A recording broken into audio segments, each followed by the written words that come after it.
Selama 2 dekad berjuang untuk melakukan perubahan, Perdana Menteri Anwar Ibrahim kini diberi peluang untuk menerajui negara. Beberapa ahli parlimen kerajaan dan pembangkang mempunyai perspektif yang berbeza dalam menilai prestasi kerajaan Madani selepas setahun Anwar memimpin negara. Di parlimen, kini TV bertemu dengan ahli parlimen dari blok kerajaan maupun pembangkang bagi mendapatkan pandangan mereka mengenai prestasi kerajaan pimpinan Anwar setakat ini.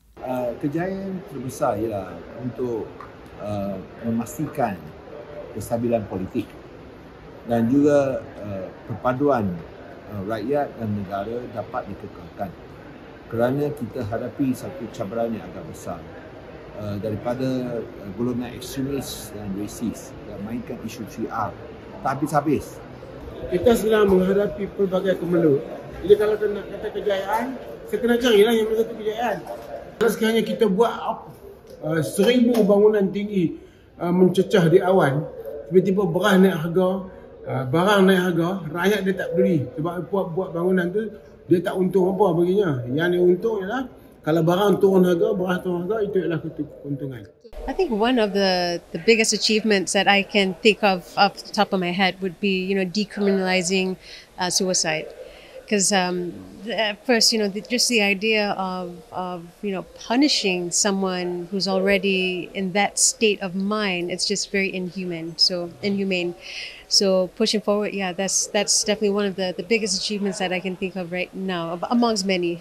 Pemerkasaan institusi parlimen yang telah dilaksanakan di bawah kerajaan ini dengan speaker yang baru ini, sudah tentu bukanlah speaker ni part of the government per se, tetapi dalam 1 tahun ini saya lihat itu yang paling ketara pada saya sebagai seorang ahli parlimen. Reformasi institusi yang kita nampak asas kepada ekonomi kita sedang di depan mata kita sendiri dengan sedang dipinda, dirubah, dirungkai semula dan dibina semula. Dan ini adalah sesuatu yang sangat asas, dan kalau asasnya stabil dan cantik dan elok, yang lain dia akan datang secara semula jadi. Dari segi kejayaan terbesar, saya rasa adalah untuk memberikan keyakinan kepada rakyat dan kepada antarabangsa bahawa Malaysia sebuah negara yang baik, stabil, sedang ke arah melaksanakan perubahan-perubahan dasar dan mementingkan dari segi agenda rakyat. Kerajaan terbesar, kerajaan Madani ini berjaya menyekat kritikan pembangkang kepada Perdana Menteri lah. Itu kerjaannya. Sebab banyakkan disaman dan apa semua, dan dihantar polis melalui AKKD ke rumah. Itu adalah semua langkah-langkah yang menunjukkan kejayaan kerajaan Madani ini. Setakat ni saya tak nampak. Planning mungkin ada, tapi execution tak ada. Jadi saya tak nampak lagi kejayaan. Sebab kalau kita lihat, harga barang masih mahal. Ekonomi pun tak menentu. Ahli parlimen kerajaan kebanyakan yang ditemui berpuas hati terhadap inisiatif dan usaha kerajaan dalam memacu negara ke arah yang positif. Namun, ahli parlimen pembangkang mempunyai nada yang berlainan. Isu permasalahan membabitkan rakyat, kegagalan memenuhi janji manifesto dan kemelut ekonomi menjadi kritikan utama mereka. Bagi kebanyakan ahli parlimen pembangkang, tiada kejayaan yang signifikan dapat dilihat selepas hampir setahun kerajaan Madani berkuasa. Tapi setiap kali waktu kita dulu pun diserang kerana faktor nilai ringgit jatuh. Dan kita rasa ini paling worst sekali, paling teruk nilai ringgit kita. Yang kedua, apakah isu makanan, harga barang kita selesai? Harga barang makin naik. Tak selesai. Bahkan isu yang satu masa dulu tak jadi isu, contoh beras, bekalan beras. Sebelum tak pernah jadi isu bekalan beras. Kenapa tiba-tiba zaman ni jadi masalah? Nak kata kerana kita tak import. Sebenarnya kita lihat banyak subsidi rakyat dikurangkan. Jadi saya nak sebut secara tak langsung, walaupun sudah 1 tahun berlalu, kerajaan Madani saya tidak dapat melihat bahawa dia dapat menyelesaikan masalah rakyat dalam situasi rakyat sangat tertekan dengan kos sara hidup yang sangat tinggi, dengan kita lihat harga barang yang sangat mahal. Rakyat sangat mengeluhlah. Sampai sekarang tak ada lagi perkara faktor wow yang boleh nak memperstabilkan kedudukan kewangan yang dia memberi kesan yang besar kepada ekonomi cycle, terutamanya kepada pengguna yang menggunakan barang-barang isi rumah. Jadi bagaimana kita nak terjemahkan pelaburan yang masuk, kerajaan yang stabil ini, ekonomi yang semakin mengembang dan sebagainya kepada apa yang dapat dirasai oleh rakyat di bawah. Itu saya rasa kekurangan yang masih kita belum ataupun kerajaan ini masih belum dapat laksanakan, dan itu yang saya rasa mungkin perlu dipertingkatkan lagi dalam tahun yang akan datang.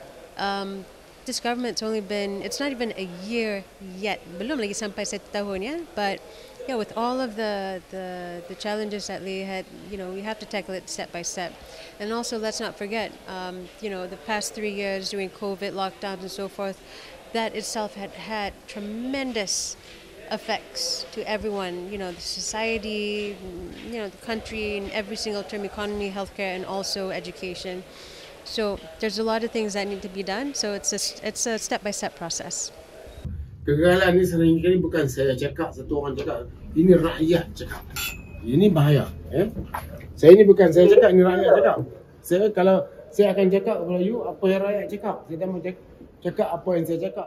Cabaran Anwar dalam menghadapi tahun-tahun yang mendatang pastinya lebih mencabar. Semua mata terutamanya ahli parlimen pembangkang akan terus tertumpu kepada pencapaian dan janji kerajaan yang belum dilunaskan. Anwar mempunyai lebih kurang 4 tahun lagi untuk membuktikan kemampuan kepada rakyat dan pembangkang, khususnya bahawa dia mampu mentadbir negara ke arah yang lebih baik. Kita berikan tumpuan kepada efisiensi. Kita berikan tumpuan kepada kecekapan dan juga kepada mereka yang berkemampuan.